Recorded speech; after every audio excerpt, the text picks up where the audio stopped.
Bonjour à tous, c'est un nouveau jour de vidéo et aujourd'hui on va parler culture maritime puisqu'on est toujours confiné, donc pas de bateau pour moi, je suis trop loin. Et je vais te parler aujourd'hui du livre Océane de Florence Artaud. C'est un livre que je m'étais acheté pour m'occuper en confinement et finalement j'ai été tellement absorbée par le livre que j'avais fini de le lire avant le début du confinement. Qu'est-ce que je peux te dire sur ce livre? Que l'histoire de ce livre en elle-même est complètement folle.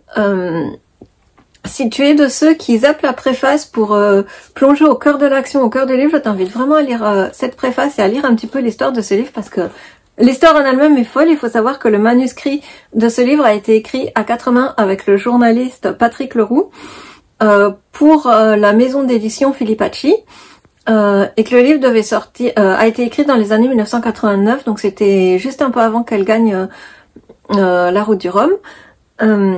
Et finalement, le livre n'est pas sorti parce que voilà, Florence Artaud avait un petit peu mal au cœur que ce livre ne sorte pas dans dans la maison d'édition familiale, mais voilà, pour des histoires de sponsors, de renommée, de financement, etc. Ce livre devait sortir dans une autre maison d'édition. Finalement, le manuscrit est un peu tombé dans l'oubli. Et c'est le journaliste et directeur de la revue, je crois, Paris Match, Patrick Mahé, qui va, entre guillemets, hériter de ce manuscrit et qui va lui aussi le laisser tomber dans l'oubli jusqu'à le retrouver il y a quelques années, je crois que c'était en 1998, quelque chose comme ça. Et c'est à ce moment-là que l'idée va lui venir de proposer le manuscrit, puisque le manuscrit était complètement fini, il n'y avait pas besoin de le retravailler.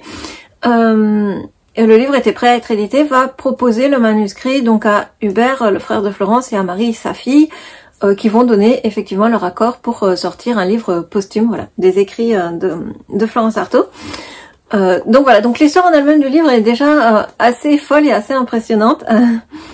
Donc qu'est-ce que je peux te dire sur le livre en lui-même? Donc comme je te l'ai dit déjà, moi j'aime beaucoup l'écriture de Florence Artaud, je la trouve assez fluide, assez agréable à lire, c'est vraiment quelque chose, quel que soit le livre d'elle qu'on lit. Quand on commence à le lire, on n'a pas envie de le lâcher et on a envie de le lire rapidement jusqu'au bout. On est vraiment emporté, on est vraiment happé par le livre. Donc dans ce livre, c'est un livre, j'ai envie de te dire, qu'il fonctionne à plusieurs étages. Ça va parler notamment, ça va évoquer toute son enfance et son adolescence et notamment son éducation qui est une éducation quand même assez proche de la nature, assez sportive avec le sport d'hiver, le ski, mais aussi les sports d'été, les vacances en voilier, plus tard avec son frère Jean-Marie, je crois, les régates, voilà, le ski nautique, toutes les activités voilà sportives en plein air qui vont déjà forger un petit peu son caractère et son goût, comment dire, pas du risque, mais de l'aventure, du dépassement de soi, de son goût de la compétition aussi. Puis va venir certainement aussi cette phase de rébellion envers sa famille, envers ce milieu assez aisé dont elle vient, assez privilégié, et sa quête de sens et d'authenticité qui vont là finalement être le point de départ de ses aventures en mer et de sa vie de compétitrice. Mais surtout ce que j'ai aimé dans ces pages, c'est que c'est un livre en fait qui permet comment te dire, de mieux comprendre sa passion pour la mer, son rapport à la navigation, son rapport à l'océan, sans rien édulcorer, sans édulcorer la rudesse de la mer, les drames, les accidents, évidemment les décès de certains de ses, à défaut de coéquipiers, d'autres concurrents avec qui elle avait tissé des liens. Donc c'est des moments de vie assez fort, assez dur, et il n'y a rien d'édulcoré, et en même temps tout ça est évoqué avec une certaine pudeur et une certaine retenue. On va pas verser dans le récit larmoyant et comment dire, ultra sentimental, alors qu'en même temps c'est un livre vraiment très sensible, mais au bon sens du terme. C'est un livre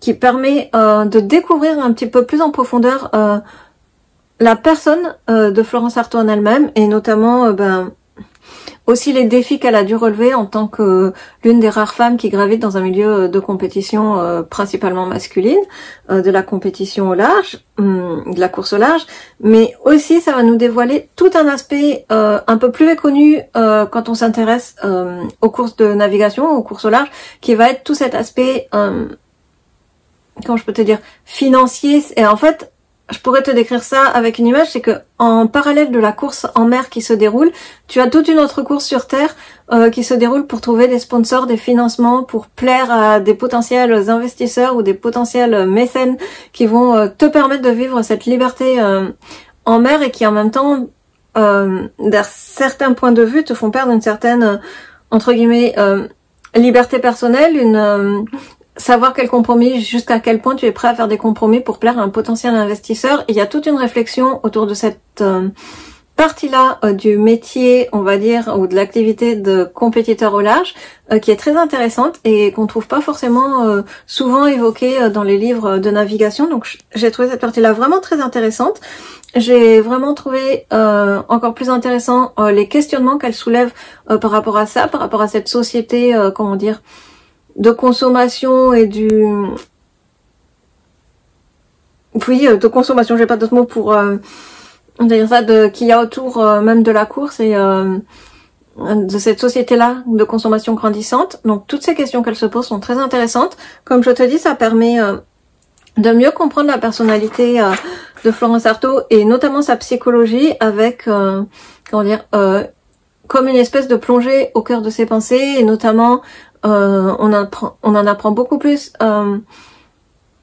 sur ses relations avec sa mère et notamment ses relations assez intimes et presque qui ont fini par être presque fusionnelles avec sa maman et en parallèle de ça cette éternelle quête de reconnaissance par son père qui va voilà se développer. Donc ça nous permet évidemment de mieux comprendre son état d'esprit, de mieux comprendre son caractère.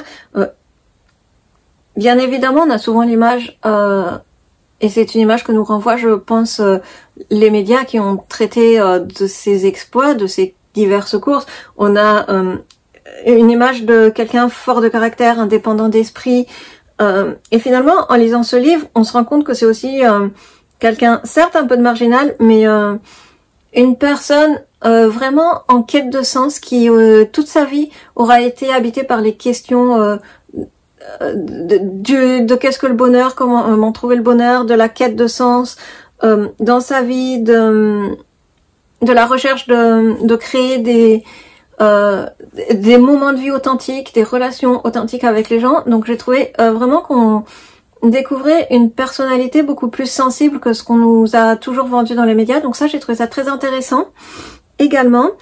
Et qu'est-ce que je peux te dire? Je pense que j'ai fait globalement le tour du livre. Je vais pas t'en parler beaucoup plus longuement parce que j'ai pas envie non plus de te dévoiler tout le livre.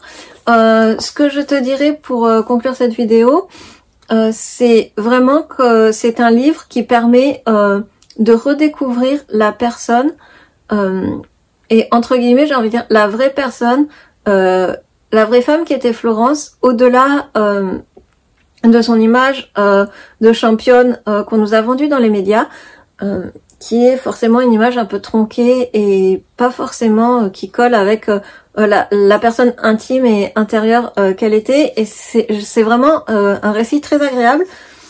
Et comment je pourrais te dire? Oui, j'ai trouvé que ces mémoires-là permettaient de mieux connaître l'humain au-delà du champion, de la championne, et ça, c'était vraiment la bonne surprise du livre. Je m'attendais pas du tout à ça. Je m'attendais plus à un livre de mémoire sur ses exploits, évidemment sur la course au large, tout ça, mais je m'attendais pas à découvrir autant la personne.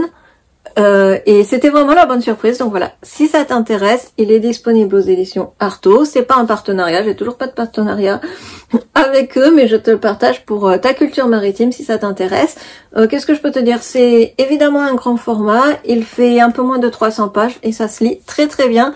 Ça devrait occuper tes quelques jours de confinement restants d'une façon très agréable et c'est vraiment une bonne surprise. Honnêtement, je m'attendais pas à grand chose parce que les livres qui sortent, les livres posthumes qui sortent, on a toujours une telle défiance ou de se dire qu'on peut faire raconter n'importe quoi quand les principaux concernés sont plus là. Mais voilà, j'ai été agréablement surprise par la lecture, donc je t'invite à le lire aussi si ça t'intéresse. N'hésite pas à me dire en commentaire ce que tu en as pensé, à t'abonner à la chaîne et à laisser des petits likes.